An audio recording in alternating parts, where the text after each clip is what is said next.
आदाब। मैं नफीस सिद्दीकी मुंबई से। आप देख रहे हैं N9 TV world. N9 TV world में आप सभी लोगों का बहुत बहुत स्वागत है। आपने अभी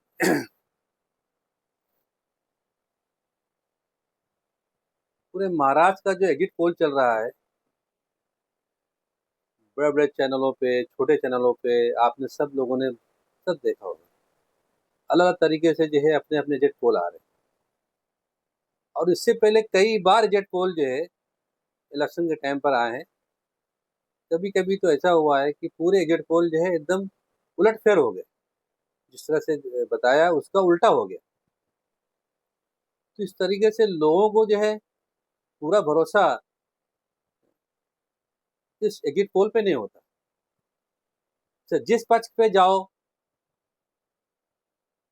जैसे कि विकास अघाड़ी से अगर बात करो तो वो भी दावा ठोकते हैं कि नहीं, हमारी सरकार बन रही है और मैं सरकार बना रहा हूँ।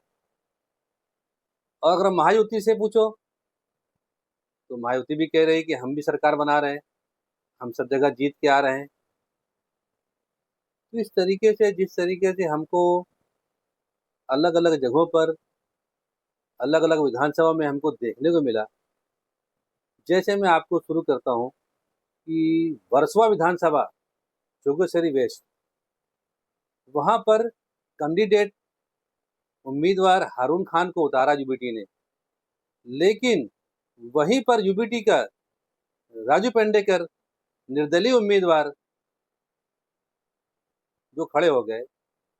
तो इस तरीके से जो निर्दलीय उम्मीदवार हैं, इनकी एक अहम भूमिका हो सकती है इस इलेक्शन के अंदर।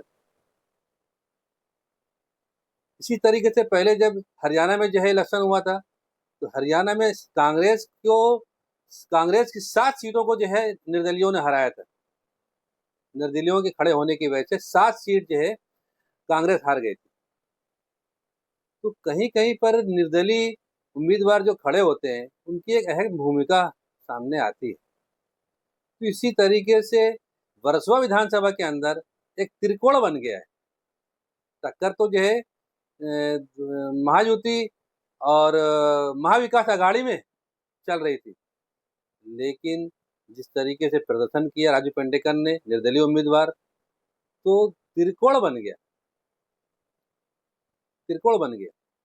तो इस तरीके से मैं बताना चाहता हूँ कि जिस तरीके से मैंने देखा और भी विधानसभाओं के अंदर कि किस तरीके से प्रदर्शन रहा और किस तरीके से लोगों ने वोट दिया, कितनी चाहत के साथ में, कितनी लगन के साथ में, कितना वोट डालने निकले लोग। तो इस तरीके से अंदाजा लग रहा है। जिस तरीके से अभी गोंडी में जो है बहुत कांटे की टक्कर थी, नवाब मलिक साहब और अबू आसिम आजमी साहब की, जो है गोंडी विधानसभा शिवाजी नगर से। तो वहां पर अभी हाल फिलहाल जिस तरह से ग्राउंड रिपोर्ट है, जो जनता को कहना है कि अबू आसिम आजमी साहब यहाँ से निकल रहे हैं, जीत रहे हैं। तो मेरे आकलन के हिसाब से भी जो है, मुझे ऐसा लगता है कि अबू आसिम आजमी साहब वहाँ गोंडी शिवाजी नगर से जीत रहे हैं। मेरा ऐसा आकलन है, मेरा कहना है ऐसा। इसी तरीके से नसीम आरिफ खान जो कांग्रेस के उम्मीदवार हैं, तो उनके विधानसभा से भी मैंने बहुत कुछ देखा वहां पर, उस विधानसभा के अंदर। तो मुझे भी ऐसा लगता है कि शायद नसीब आरिफ खान की सीट निकल रही है, जीत रहे हैं।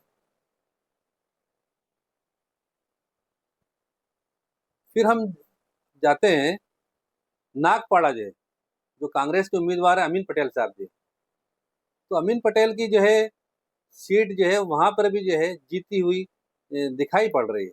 ये ऐसा लग रहा है मेरे आकलन के हिसाब से कि वो जीत रहे हैं और निकल रहे हैं इस तरीके से। क्योंकि ऐसा लग रहा है मेरे आकलन के हिसाब से कि महायुति सरकार बनाती हुई दिखाई पड़ रही है। फुल बहुमत तो कोई पार नहीं कर पा रहा है। 155, 145, 150 ही क्रॉस करना बहुत भारी है। लेकिन ऐसा लग रहा है कि महायुति सरकार जोड़-तोड़ करके बना सकती है। क्योंकि महायुति सरकार बनाने को बेनिफिट एक ये मिल रहा है जनता के बीच में कि जिस तरीके से लाडली बहन योजना दिया, दीपावली से पहले ₹7,500 हर लाडली बहनों के अकाउंट में ₹7,500 आए। तो उस तरीके से लाडली बहनें जो है ना, बहुत खुश नज़र आई। उनको कहना था कि हमको तो मिल रहा है, हमें सरकार दे रही है, हमें शिंदे सरकार हमें दे रही है। इससे पहले राहुल गांधी ने वादा किया था कि हम जो है 8,500 जो है देंगे। खटाखट, खटाखट, खटाखट देंगे। लेकिन किसी के अकाउंट में खटाखट आए नहीं क्योंकि सरकार बनी नहीं, तो खटाखट आए नहीं। इस तरीके से जैसे यहाँ पे कांग्रेस ने वादा किया था कि ₹3,000 हम प हर महीना देंगे लाडली बहनों को, तो अभी तो यहाँ मिल रहा है। अब वो जीतेंगे, जीतने के बाद देंगे, तो वो बात की बात दिखाई पड़ती है लाडली बहनों की। यहाँ तो अभी क्या लाडली बहनों को मिल रहा है, हर महीना जो है मिला है। तो इस तरीके से लाडली बहनें जो है काफ़ी खुश नज़र आईं इस चुनाव के बीच जो है। तो उसको देखते हुए नतीजे को देखते हुए मुझे ऐसा लगता है, मेरा आकलन लगता है, N9 टीवी वर्ल्ड की का आकलन लगता है की तरफ से कि महायुति सरकार बनाते हुए दिखाई पड़ रही है। बाकी ये कोई जो है एग्जिट पोल या मेरा आकलन कोई सही नहीं हो सकता है, हम गलत भी हो सकते हैं और इस पे आप लोगों को ज़्यादा लोड अपने दिमाग पे लेना भी नहीं है, ज़्यादा दिमाग में टेंशन लेना भी नहीं है, क्योंकि 23 तारीख को रिज़ल्ट आ रहा है। 23 तारीख तक आप इंतज़ार करो, 23 तारीख को रिज़ल्ट जो आएगा, वो सही रिज़ल्ट होगा, वो आपके सामने आ जाएगा। ये तो जो हम लोग आकलन लगाते हैं, हम लोग एक सर्वे करते हैं, अपने-अपने हिसाब से एक आकलन लगाते हैं कि ये सीट कहाँ निकल रही है, कैसे निकल रही है, ये जीत रहे कि हार रहे। तो एक आकलन है, ये कोई स्पष्ट नहीं है कि ये सीट जीती ही हुई है, ये जीतेगी ही। तो वो हार भी हो सकती है, जीत भी हो सकती है और दोनों पार्टियाँ जो है ना फुल बहुमत अ, यूबीटी जो है अपना महाविकास अघाड़ी और महायुति दोनों दोनों दल जो है, दोनों पार्टियाँ फुल बहुमत से जो है ऐसा दिखाई नहीं पड़ रही। मेरा ऐसा आकलन है, मेरा ऐसा जानना है मेरे हिसाब से। बाकी तो जिस तरीके से ग्रामीण में जो है लाडली बहनों को जो है जिस तरह से मिला, तो ग्रामीण में भी जो है काफ़ी हद तक जो है ना लाडली बहन खुश नज़र आई।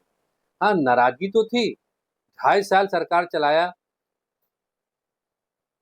शिंदे सरकार ने, लेकिन शिंदे सरकार के ऊपर कोई दाग नहीं लगा, कोई आरोप नहीं लगा है।